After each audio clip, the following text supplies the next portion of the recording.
कक्षा 11वीं अर्थशास्त्र में आज हम लोग अध्याय 19 का अध्ययन करेंगे। और ये पूरी किताब का सबसे छोटा पाठ है जिसमें केवल 2 ही पेज हैं। और इस पाठ का नाम है विदेशी व्यापार। और इसको हम लोग 1947 से 90 के संदर्भ में देखेंगे। तो ये बहुत सरल है और बहुत आसान है। विदेशी व्यापार, आप लोग जानते हैं कि विदेशों के साथ जो आयात निर्यात किया जाता है उसके बारे में हम लोग इस अध्याय में देखेंगे।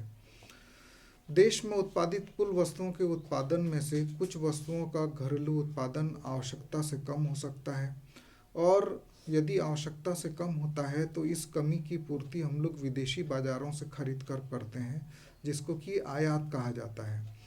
अर्थात दूसरे देशों में उत्पादित वस्तुओं और सेवाओं को खरीदना आयात कहलाता है। और इसके विपरीत जब हमारी जो ज़्यादा उत्पादन है, जो आवश्यकता से ज़्यादा उत्पादन है, उसको विदेशी बाज़ारों में बेचना निर्यात कहलाता है। अर्थात अपने देश में उत्पादित वस्तुओं और सेवाओं को अन्य देशों में बेचना निर्यात कहलाता है।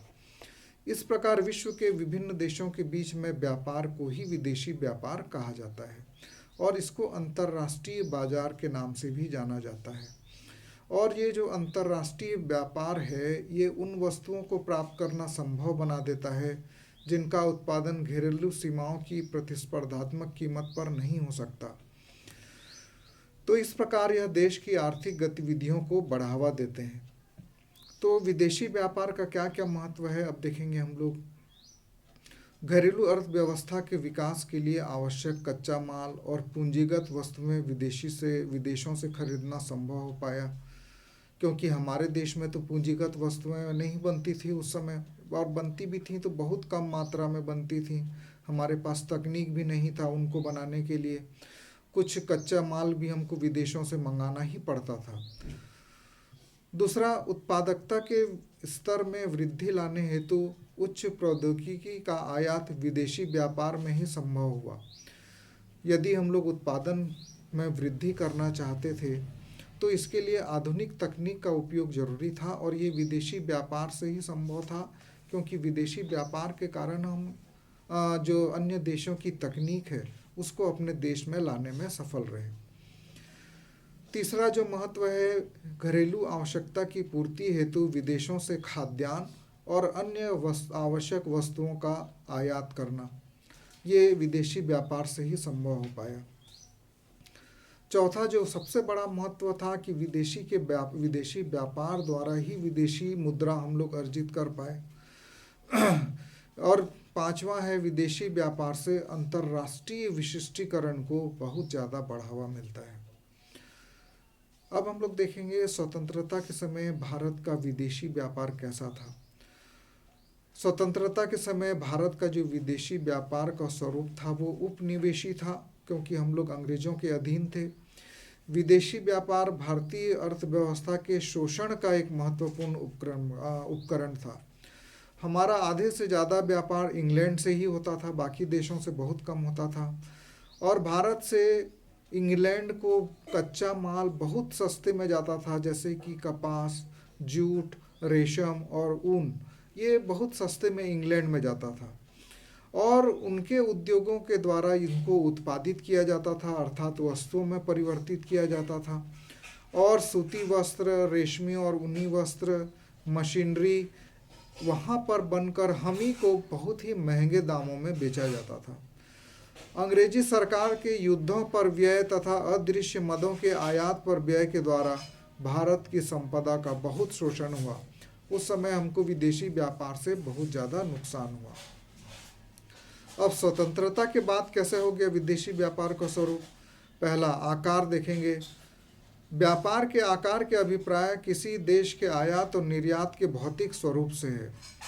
योजना काल में भारत के विदेशी व्यापार में बहुत ज़्यादा वृद्धि हुई। समय के साथ साथ भारत के निर्यात और आयातों में वृद्धि के बावजूद भी हमारी वैश्विक व्यापार में कमी आई है।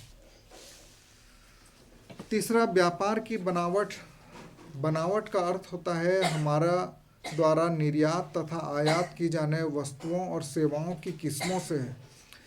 देश के कुल निर्यात में निर्मित वस्तुओं का प्रतिशत अंशदान बढ़ गया, जिसे देश के विकास कार्यक्रमों का प्रगति सूचक माना जा सकता है। भारत के विदेशी व्यापार की बनावट में परिवर्तन के आधार पर यह निष्कर्ष निकाला जा सकता है कि अर्थव्यवस्था विकास की ओर आगे बढ़ रही है। तीसरा, व्यापार की दिशा से अभिप्राय उन देशों से है जहां एक देश वस्तुओं एवं सेवाओं का आयात और निर्यात करते हैं।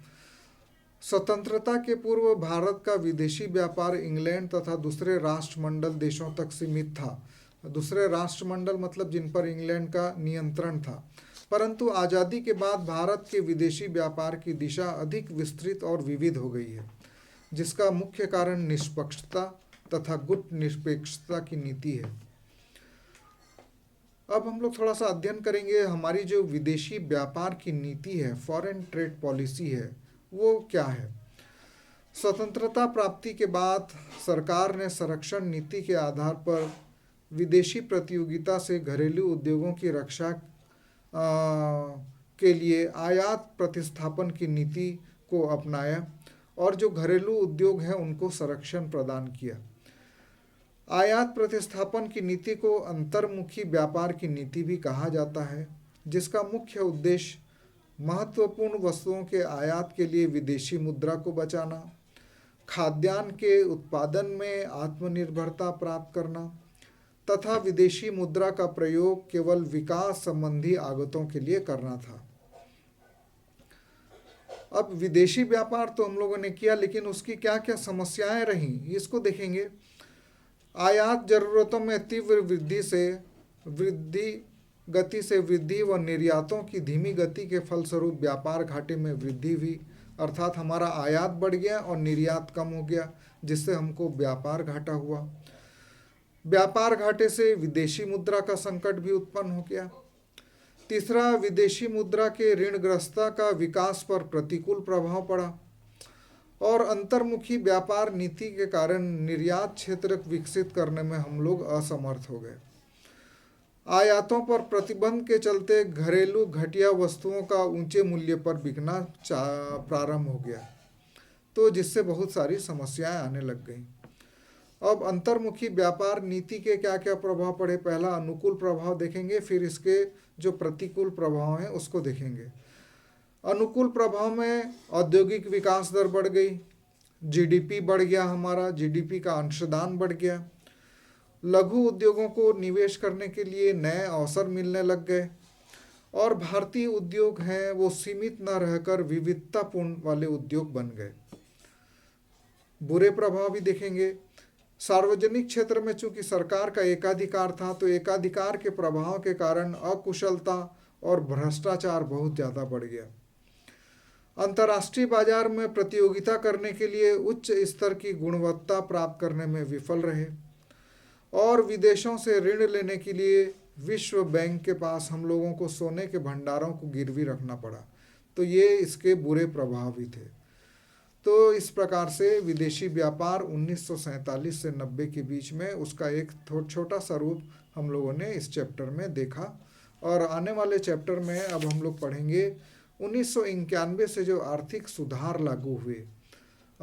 उस समय डॉक्टर मनमोहन सिंह जो भारत के पूर्व प्रधानमंत्री हैं, वो उस समय हमारे मित्र वित्त मंत्री थे और उस समय बहुत ज़्यादा मंदी आई थी पूरे विश्व में। तो उससे हम लोग कैसे निपटे, उसके लिए क्या क्या नीतियां बनाए, एक बहुत ही इंटरेस्टिंग चैप्टर, आने वाले चैप्टर को हम लोग पढ़ेंगे। सन 1991 से आर्थिक सुधार।